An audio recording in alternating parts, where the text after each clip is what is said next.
I like it. Benita's bartending for us. Are we live? Yeah. Well, imagine that. So thanks for joining for the live today. Really appreciate that. I'd like to talk about building strategic partnerships. Quick little run through on some of the value we found with our experience with SANCON commissioning. So how many of you people, by show of hands here, feel you actually work collaboratively? Okay, interesting. Yeah, about half of you. That's fair. So when we think about winning, what do you think of with a win? When you actually take the word win and put it as a noun, it means you won. You got gold, you got first place, top notch. But as a verb, it's achieving your goals. It's obtaining through an effort. So what's a win-win? Well, that's two parties that are negotiating something, and they both get what they want. But the thing is when's the last time you actually negotiated a partnership and everyone got exactly what they want and someone didn't compromise? Let's be honest here, someone always compromises. Common example of that is the onboarding process. So we hire people, and the person that the company wins, they got somebody to fill the role. The client wins, they got someone to complete the job. The problem is usually the person that got hired to actually do the job, the most important person in this equation, usually is not very happy. They're either getting a right they're not happy with, or there's some aspect of the contract that really doesn't work for them. So now we got a win-win situation. So what's a win-win-win? Three parties. Three or more, everybody's getting what they want. The question is, though, how do you achieve a win-win-win? And Peter, you can actually skip about 4 slides, I think. Okay. And how do you achieve that? Open and honest discussion. Does everyone that's negotiating have the same goals? Does everyone are you facing the same targets? Where do you want to be? So first win, the customer wins. The second win, the company and society wins.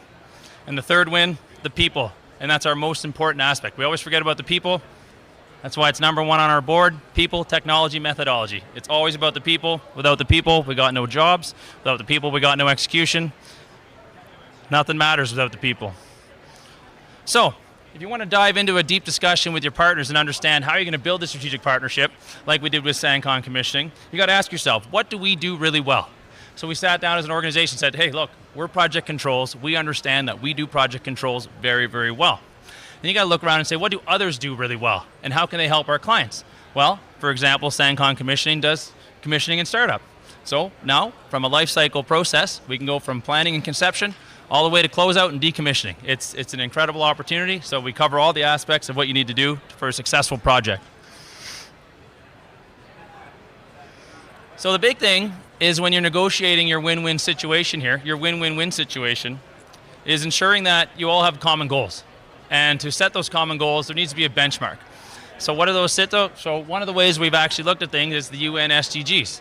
So again, SDG 5, gender equality, we can all agree on that. SDG 17, strategic partnerships. So when there's a global and a real thorough understanding of what those partnerships you want them to be, we can all work towards those. And I like to always think, if all the parties negotiating all have the same common goal, you may have a different agenda personally, but you're going to find a way to negotiate, you're going to find a way to collaborate because you all want the same thing in the end. And that's essentially what I've got for today for the high level stuff. Is there questions around building strategic partnerships? I'd love to hear. Half you guys said that you all think collaboratively and you always work collaboratively, so I'd love to hear some comments and some commentary on how you guys find you work collaboratively. Chris, how do you find each other's strengths? What are you using to pull the strengths out of each other's? Great question, Heinz. Thank you for that. So when you're building your strengths, like I said a couple slides back, you really want to understand what you do well and what your partners do well. And then you got to say, hey, what does the client need? No one can really own the whole scope as one organization. So building these strategic partnerships gives you an opportunity to come out and say, hey, together, we can serve your project's needs. We understand now what you need, what you're missing, but together we can help you. It's maybe not us, it might be our partners, but together we can help you. Exactly. Better project outcomes through people, technology, and methodology. Any other questions? You look like you got a question, sir. In the back. In the back, yeah. Thank you. People talk about gender equality, number 5, as you see, right? And I know some companies that are so focused on hiring women to meet the demands of SG, that they don't look at the quality anymore, about the profile, they don't match the profile, just hire women. What do you think about that? Well, I think it's a difficult approach. They're definitely trying to appease the agenda, but at the same time, you really want to diversify your staff, because when you diversify your staff, you diversify your approach. You're getting new ideas, you're getting new concepts, you're really getting an outside look at how you're actually going to build your brand and how you're going to approach the client and service them best.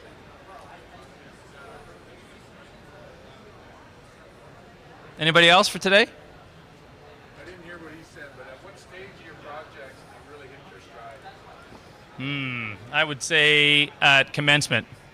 Honestly, you understand the total outlook. So when you're doing your plan, you understand your plan to plan, your milestones. You're coming in, you're ready to go. And now we're saying up front, we could say, hey, look, we need some commissioning support in the end. So we're not going to bring in commissioning support halfway through the project execution life cycle. We need to bring in commissioning support when we're doing our pre-planning and we're laying out our project plan, understanding, hey, look, we're going to plan our whole job scope, and now we understand where we need to be when we line up, and so we're ready when the commissioning happens, or we're ready when the startup happens on the turnaround. So we understand our milestones, and we say, okay, that's where we're going to finish. We know where our critical mass is going to hit. We know how we're going to finish this turnaround and finish it on time, on budget, and this is how we're going to lock it down on startup. Anybody else? Thank you, Chris. Thanks, guys. Appreciate your time.